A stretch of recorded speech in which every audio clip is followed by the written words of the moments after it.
time 2 14-win teams will have ever played each other in the regular season in the NFL. It's wild. Fireworks. It's going to be fireworks, but they did get 2 interceptions, too, against the Niners. So it wasn't just the offense, because we were talking about the offense. On both sides was clicking. Yeah. Lions D was clicking. Did they do enough to convince you, okay, this team's ready for the Vikings on Sunday?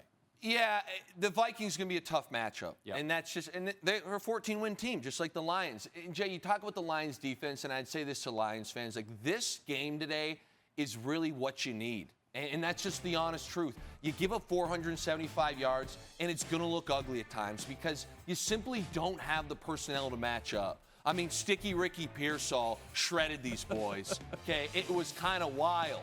But in the same breath, when your offense is as great as they are, because they are incredible and it is so much fun to watch, all you need is a couple big plays. And that's what they got today from Kirby Joseph. And you're seeing one here, and Brock helped on this situation. He kind of airmailed it. The second one I thought was unbelievable. It's a cover 2 look. Some people call it 2 invert, and Kirby Joseph really baited Brock into throwing that thing because he's supposed to buzz down there earlier. He clearly did his film study, kind of waited, jumped it at the right moment. Brock's going to want that back. And Jay, what I would say if I'm Aaron Glenn and I'm talking to these guys, you know, especially next week in any of the playoff teams they play, I'm telling them, let's get greedy. You know, take that extra risk. You're most likely going to give up 400-plus yards every game. But if you take that risk and it works out and you get the 1 turnover, you win the game because your offense is incredible. We know it's at stake against the Vikings next week. That is top spot in the NFC, and I want to talk to you about what that means to a player from your perspective. But first, one of your favorites, Jared Goff, standing by with Lisa Salter. Very quickly, Lisa Salter said, you know, people talking about it being a meaningless game on Monday for the Lions. You took umbrage with that. Why? Yeah, it's one of the most ridiculous things, and it's funny because when I was playing, I never really paid. You don't have time to pay attention to the media, and all of a sudden now that I'm in the media, I hear, oh, meaningless game, meaningless game. Jay, there's no such thing. If you're a real competitor in this league, if you're on a team that's on the verge of potentially winning the Super Bowl, everything counts. Oh, meaningless game? That's not true. I don't know who spreads this. Okay, doesn't mean anything for the standings. It means what you put on film, what you do as a team, working on your craft. This is what greatness is. The Lions are chasing greatness, and we've got people claiming it's a meaningless game. It makes my head want to explode. And as you pointed out last week, for a lot of these guys, they're playing for jobs next year. Yes. Right? Contracts, even guys, you know, I look at Craig Reynolds today, and he got a couple carries in there. This guy's been behind Montgomery and Gibbs all year, probably doing scout team reps, probably doing a lot of stuff that's, you know, not the most appreciated from a fan standpoint, and guys got a shot to give him a couple yards, get him on film. You don't think that matters to the players? It's the most ridiculous. Oh, game doesn't matter. Get out of here. Okay, well, I want to ask you about something else because you're fired up. I can tell. We do know what's at stake next week against the Vikings. Yeah. You, as a player, have gotten a first-round bye in the playoffs. Yeah. You've started on the road in the playoffs, so you've kind of seen it all. Like, how much truly does it mean for a team to get that first-round bye? It's huge. That's I sit here and I think of, again, my time. You mentioned, I'm going to go to my second year. We played Green Bay. A lot of people know this game. It was a crazy comeback. We actually had a trick play, Lions fans. Fake field goal.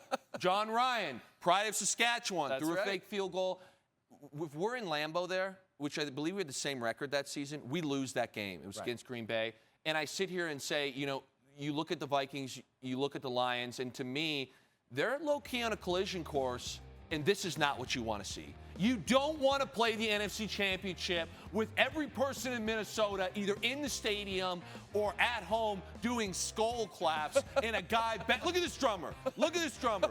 You don't want that. That's not helping. This is what you want, though. You want it at Ford Field. Yes. You want half of Windsor, Ontario coming over. They've drank 30 Blue Lights on the way over, and they're ready to tear Minnesota's heart out. That's the advantage you want. Trust me, the Windsor will show up. Windsor will show up. So I would say, Jay, it is a very big ordeal because to me, these are the two teams that they're going to be there. I really believe it's probably going to be this game in the NFC Championship.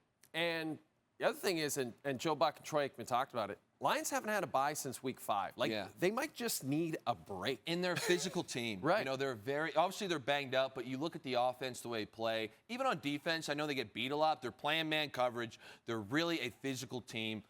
I think it'd be a very big, I'm not saying they can't do it if they don't get it, but as far as advantages go, I think it would be huge for this team.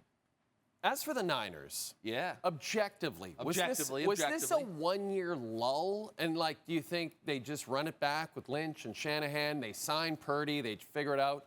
Or do you have to tear this down? You know, it's funny because at halftime, I'm sitting here, Jay, and I'm saying it's a one-year lull. Yeah. Man, they look great. And we saw Debo score. Purdy was on fire in the first half. Kittle's running all over the field. I named him Sticky Ricky Pearsall. I'm not sure that's his actual nickname. But this guy, as a rookie who was shot earlier in the year, still one of the craziest things of all time. Yes. You know, is playing really, really well. And you sit here and say, you know, you get a couple bounces here and there, and maybe this team is still got it. And then you start thinking, well, what would this team look like with Christian McCaffrey? What would it look like if your number one receiver, Brandon Ayuk, is playing all year? What would it look like if arguably the best offensive lineman in the NFL, Trent Williams, is not in and out of the lineup, you know, really out later in the year?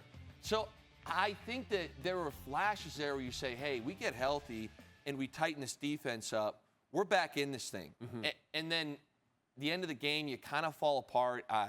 I sit here and say, you know, even though the second half got a bit ugly, shout out to your kicker and anybody who might have been on Niners plus 3.5. Oh, boy. You left 7 points on the board and lost by 6. Yeah, that's as Troy Aikman said, a tough day for that young man. Tough day. So I do, to answer your question, though, I do think that if they're healthy with John Lynch there and Shanahan and the pieces they have, I think you got to put them right back in the conversation. It seems like they're closer to contending than not, so it would be kind of nonsensical to break it all down. Hey, we've got an incredible doubleheader for you this Saturday. I mean, unbelievable. Final week of the regular season. Look at this, Luke. Ravens, 17.5-point favorites over the Browns. And Baltimore wins the AFC North with a win or a tie. And then Pittsburgh wins the AFC North with a win and a loss by the Ravens.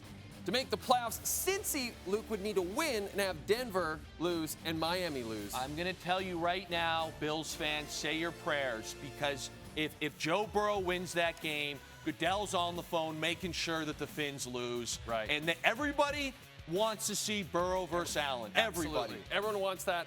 That's the MVP matchup at this point. Two best football players right now on planet Earth going head-to-head wild card weekend. I hope it happens. Aikman said if he had a vote, he'd vote for Burrow. I thought that was interesting. There's an argument there. Yeah. I'm not going to go that